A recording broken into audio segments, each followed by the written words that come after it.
Silaw.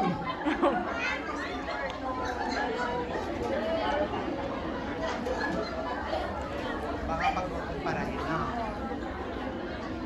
Isang nag-aalab na araw, mga kababayan.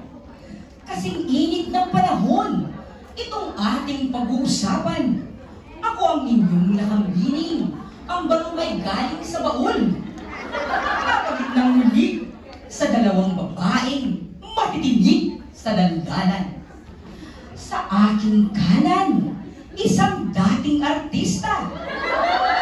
Naging kampanyadora, nawalan ng karera. Top celebrity pa rin daw, sabi ng kanyang asawa. Nagbabalik sa entablado, Tony Digaga. Sa akin namang kaliwa, babaeng palaban. Sa kanyang husay at talas, ika'y mahirap tapatan. Basta't may inaapi, ika'y ipagtatanggol. Tagapagtanggol ng bayan, Maria Magtanggol! Labor Export Program, sagot nga ba sa kahirapan? Ito ang issue na kanilang pagtatalunan. Trabaho sa labas o trabaho sa Pilipinas? Sino kay Maria at Tony ang tunay na may talas? Hindi na natin patatagalin mga kababayan. Itong dalawang binibini handa nang magtagisan. Kumapit sa inyong upuan, salubungin sila ng palakpakan. Atin lang buksan itong ating balagtasan. OMG! 3 taon na pala. Bagong Pilipinas. Ngayon ay kay ganda. Konti na lang ang mahirap. Hindi ba, Maria? Isn't it amazing? Maria, ang galing-galing! OM gas! Ang taas! Ang presyo ng mga bilihin, mga tao'y matotoras. 3 taon ng bagong Pilipinas. Ang daming lumalabas. Paano nga walang trabaho? Sahod sa Pinas, binabarat ng todo. So saan ba matatagpuan ang 20 pesos na bigas? Ayan ka na naman, Maria. Ang neka mo talaga. Madaming umalis ng bansa dahil gusto nila, di ba? Sa abroad, masaya, may dolyar, at maganda ang klima. Bagay na bagay para sa kutis na porselana. Labor Export Program ng gobyerno ay maganda. Madaming trabaho sa labas. Dolyares ang kita. Sagot sa kahirapan. Basta masipag ka. Ang hirap kasi sa'yo. Puro sa gobyerno ang asa. Kung sa sipag at sipag lang naman, Pilipino ay #1. Paano namang aasa sa gobyerno kung wala namang maaasahan? Kulong ang sistema at marami ang kawatan. Yan ang problema sa paghihirap ng mamamayan. Walang gustong umalis at mga anak ay kanilang iwan. Kung may disenteng trabaho at sahod sa Pinas, huwag mo kaming itulad sa iyo na sa abroad ay puro gara lang. Dahil ang mga OFWs, dugot pawis ang puhunan. Hoy, Maria! May problema ka ba? Kung ako ay gumagala? Ang daming opportunity. Sa labas, di ka ba natutuwa? May trabaho sa Asia, sa Europa, Canada, at America.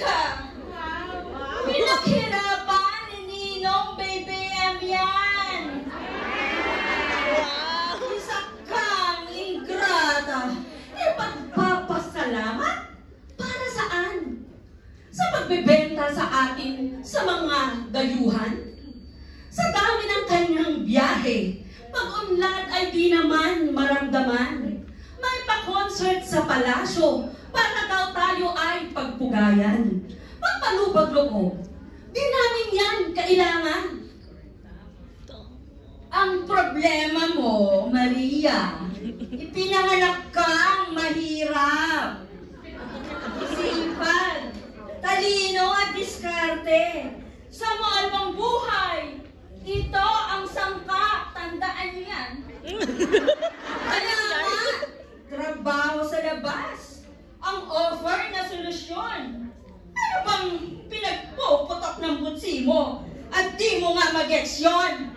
Alam mo, Tony, mas mahirap unawain na ang himos ng 50 pesos, 200 pesos na dagdag sahod, sinugi ng administrasyon. Hanggat Pilipinas, walang industriya, walang trabahong malilikha, habang buhay tayong nasa labas at magpapaalipin sa banyaga. Wahapin, Bella! Si Tony, mukhang napanganga. Punto ni Maria, matalas, malaman. Sa second round kaya, si Tony aarangkada. Halina pakinggan ang mga argumento nila. Hoy, ikaw na. Maria! Sobra ka naman. Binigyan ka na ng trabaho. Gusto mo pa may proteksyon at serbisyo. Dapat nga matuwa ka. At ikaw ay nandito. Hindi lang reklamo ka ng reklamo. At huwag kang sinungaling. Wala namang mandatory fees. Sa inyo ay sinisingil. Di ba? Suspended naman ang PhilHealth. Sa paniningil, di ba? Excuse me po, Miss Tony Diaga. Mukhang iyong script ay lumampas na.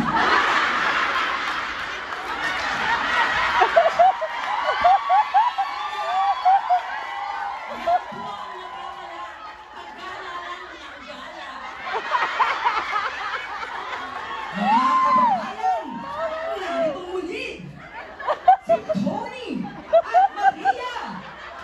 Tara na, umanong ka na! Tao lang, magkakamali rin uminsan. Mga kababayan, tayo ay magkaisa. Mahal na bilihin, tubig, kuryente, at iba pa. Ang dami ring mandatory fees sa OFWs ko ng kolekta. At sa mga Iba na naman mali siya. ba? Sa mga kababayan, ang itong ating balagisa. Biyari ng biyari. Kasi nalipaman ng Europe. Kahimikan ng nation. Katahimikan. Ay, talas na. Mga kababayan, tayo ay magkaisa. Ang lahat ng ginagawa ni BBM ay para sa bansa. Mukha lang siyang walang ginagawa. Dahil silent lang siya. Pero promise, mahal niya ako. Tayo? At mahal ka niya, Maria. Kayo sa Beverly Hotel. Mahal. Sobrang mahal talaga. Mahal ang bilihin. Tubig, kuryente, at iba pa. Ang dami rin mandatory fees. Sa OFWs ay kinokolekta. Sa mga issue na ito, silent lang talaga si BBM dahil wala siyang ginagawa. Ito pa, Tony. Sabi mo pagkakaisa. Eh yung pinagsigawan mong Pangulo at Bise, break na! Kaya naman, buti pa ang Unifil. Hindi lang sa salita nagkaisa at nakibaka. Kaya sa loob ng 40 years, marami tayong napala. Isang palakpakan naman dyan sa Unifil. Maria, sobra ka naman. Binigyan ka na ng trabaho.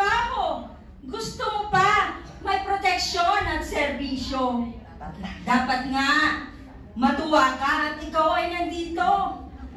Hindi yung reklamo ka ng reklamo. At huwag kang sinungaling. Wala namang mandatory fees sa inyo'y sinisingil. Diba? Suspended naman ang PhilHealth sa paniningil. Aminin! At ano ba dyan ang iyong inaangin? Hindi ba pwedeng tayo lang ay chill? Lutang ka talaga. Ay, Lutan! Sa'yo na rin nanggaling na suspended lamang ang koleksyon. Pero ang katotohanan, anytime pwede namang mag-resume. Wala namang pinag-iba ang gobyerno noon sa ngayon. Sa serbisyo, usad pagong, pero mabilis sa koleksyon. Kung tunay na Pilipinas maunlad at gumaganda, bakit 8,000 kada araw pa rin ang lumalabas sa bansa? Sa remittance namin, gobyerno kumikita at nakaasa. Sana man lang sa serbisyo, maramdaman namin ang ginhawa. Kaya nga may global center, di ba? Kasi, love kayo ni Baby M. O, di ba? Ang bongga? Aminin. Pwede kayo doon magkape, biskuit, O, di ba? kahit araw-arawin mo pa. Di ba? Ang laki nun? Di ka ba natutuwa? Hindi. Tapos, meron pa kayo. LW lunch! Pag-uwi nyo ng Pilipinas! Hindi pa ba yun sapat? Hindi. At kung makakangal ka dyan, wagas, magpasalamat ka na lang at nakalabas ka ng bansa. Di, buhay reyna ka ngayon. At ng inyong pamilya, di ba? Tony G, saan ka bang planeta natira? At tila sa realidad, hindi ka nakaapak sa lupa. Global Center na kahit mga terminated ay di makatira. OFW Lounge na hindi naman tayo lahat kasya. Ang kailangan natin ay serbisyong pangkalahatan. Proteksyon na hindi lamang para sa iilan. Kaya kahit lahat pa ng kaanak namin lumabas ng bansa, kahirapan hindi matipigil hanggat gobyerno ay bulok ang sistema. Mukhang si Tony na-stress sa punto ni Maria. Na Neighbor Export Program ay hindi solusyon sa kahirapan. Sa ikatlong round kaya? Meron pa kaya siyang mapatunayan? Halina at ating pakinggan huling round ng kanilang tagisan. Napapagod na ako sa kararami niyo, Maria. At sa lahat na lang ng sinabi ko, may sagot ka. Wala namang pangulo na mabuti para sa inyo. Isa kang salot. Sabihin mo, bayaran ka, no? Ayan na naman ang mga rhetoric mong paratan. Hindi mo ba talaga matanggap na mga sinasabi ko ay may katotohanan? Isa pa, wala naman sa Pangulo ang pagbabago ng lipunan. Dahil kahit sino ang umupo, kung sistema ay hindi binabago, tuloy lang sa atin ang kanilang panggagago. Hindi sagot sa kahirapan ay trabaho sa labas. Trabahong may sahod na nakabubuhay at industriya sa Pinas. Tunay na reformang agraryo para sa lahat ng magsasaka. At hindi iyong iilan lamang ang nakikinabang at karamihan naman ay wala. Tama na, Maria. Tuloy na ang brain cell ko. Ang sakit ko sa panga. Hindi na kita carry. I deserve an explanation. I deserve an acceptable reason. Ito ang eksplanasyon dahil ang tunay na problema ng ating bansa ay yung mga politiko na ang posisyon ay ginagawang negosyo. Yung pangunguyapapa ng Pilipinas sa mga dayuhan na sa ating likas na yaman ay lumalapastangan. Dahil kahit tumabas lahat ng Pilipino kung sistema ay di mababago. Ang kahirapan, ang kawalan ay hindi masusugpo. Kaya mga kababayan, tama ang ating panawagan. Trabaho sa Pinas, hindi sa labas. Bakit dito? Tunay na solusyon para sa lahat at ito ay patas. Napakainit! Napakalubig ng tagisan! Mukhang si Tony, pikon na at sugatan. Sa argumento ni Maria, isa na lang ang brain cell na natira. Husgahan na natin itong ating balagtasan. Sang-ayon ba kay Tony? Bumalik ka sa iyong question. Bawal ang lagan. Ito'y balagtasan. Mayroon tayong tamang lacking.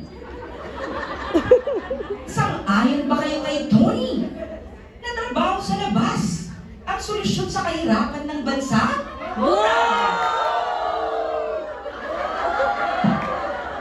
Tama ba ang tinuran ni Maria? Sa madla, pambansang industrialisasyon at tunay na reforma sa agrikultura, iyan ang ating kailangan sa pilitang migrasyon mawakasan. Lakambini mang naturingan, ako man ay may kiling din. Sa balagtasang ito, posisyon ni Maria, sumakses! Isn't fair? Isn't fair? Trabaho sa Pilipinas, Magpaliwanag. hindi sa labas. Tony, di gagaharinawan na kami ang explanation.